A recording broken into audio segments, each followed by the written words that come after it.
Supreme court ने electoral bond पर रोक लगा दिया है और उन्होंने कहा है, यानी सुप्रीम कोर्ट ने सर्वसम्मति से यह फैसला दिया है कि यह सूचना के अधिकार के खिलाफ है। लेकिन आम आदमी कैसे समझे कि इलेक्टोरल बॉन्ड क्या है, क्या होता है इलेक्टोरल बॉन्ड, और इससे ऐसा क्यों कहा जा रहा है कि आने वाले चुनाव में काफी असर होगा और खास करके बीजेपी को इसका असर ज्यादा होगा। इलेक्टोरल बॉन्ड एक तरह से इसको आप चंदा कह लीजिए, स्टेट बैंक में मिलता है। अगर आपके बैंक का केवाईसी हुआ है तो आप 1000 से लेकर के 1 करोड़ तक का इलेक्टोरल बॉन्ड खरीद के किसी भी पार्टी को चंदा दे सकते हैं। लेकिन इसमें दिलचस्प बात यह है कि अगर आप कोई सरकारी नौकरी करते हैं या हम कोई नौकरी करते हैं या हमारे पास पैसा है, तो हमारे पैसे का स्रोत अगर ज्यादा हो जाता है तो ईडी, इनकम टैक्स वाले हमसे आकर के सवाल पूछते हैं कि जो आप पैसा कमाए हैं ये कहां से आया है, कहीं आप लोग घपला तो नहीं कर रहे हैं, कहीं आप जो है दूसरे तरीके से पैसा तो नहीं कमा रहे हैं।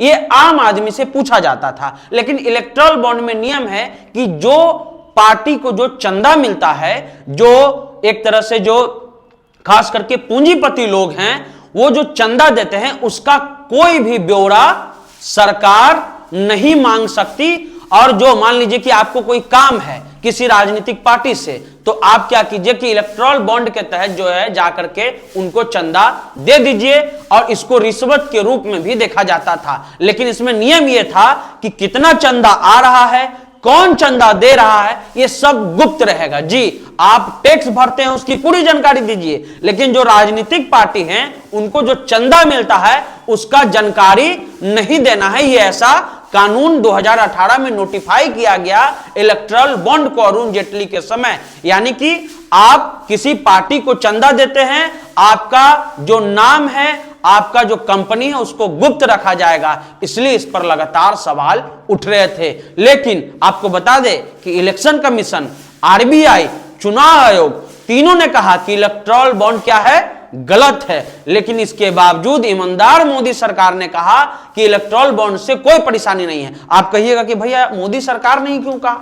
मोदी सरकार ने इसलिए कहा, हम आपको आंकड़ा बताते हैं कि मोदी सरकार को 2018 में 255 करोड़, 2021 में 1032 करोड़, और उसके अलावा लगभग जो अभी तक जितने भी इलेक्टोरल बॉन्ड के चंदे आए हैं उसमें 90% लगभग 2100 करोड़ रुपया भाजपा को मिली है। यही कारण है कि प्रधानमंत्री मोदी, जो अपने आप को ईमानदार कहते हैं, वो इस मसले पर चुप थे, क्योंकि आरबीआई, इलेक्शन कमीशन और आज सुप्रीम कोर्ट ने कह दिया कि इलेक्टोरल बॉन्ड जो है वो गलत है। अगर कोई भी आदमी पैसा देता है तो उसका नाम पता आम लोगों को जानना चाहिए कि भैया कहीं वो एक तरह से बैकडोर से रिश्वत तो नहीं दे रहा है कि आप मेरा ये काम करा दीजिए, हम इलेक्टोरल बॉन्ड के तहत आपको चंदा दे देंगे और हमारा नाम भी बाहर नहीं आएगा। तो ये पूरी प्रक्रिया पर सुप्रीम कोर्ट ने कहा कि देखिए, ये निष्पक्ष चुनाव और जो कॉर्पोरेट फंडिंग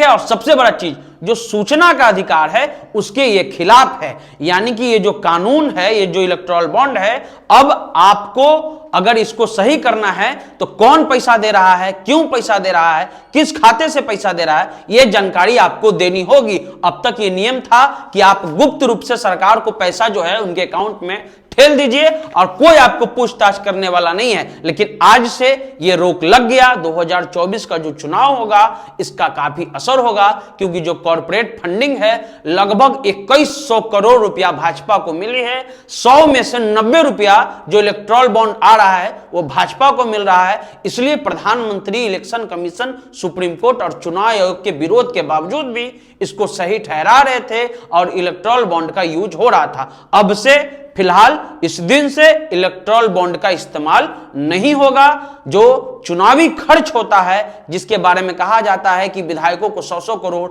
200-200 करोड़, 300-300 करोड़ रुपया दिया जाता है, अब कहीं ना कहीं इस पर रोक लगेगा, क्योंकि जो गुप्त तरीके से चंदा था अब वो बंद हो गया। फिलहाल आप द इंटरव्यू इंडिया देख रहे थे।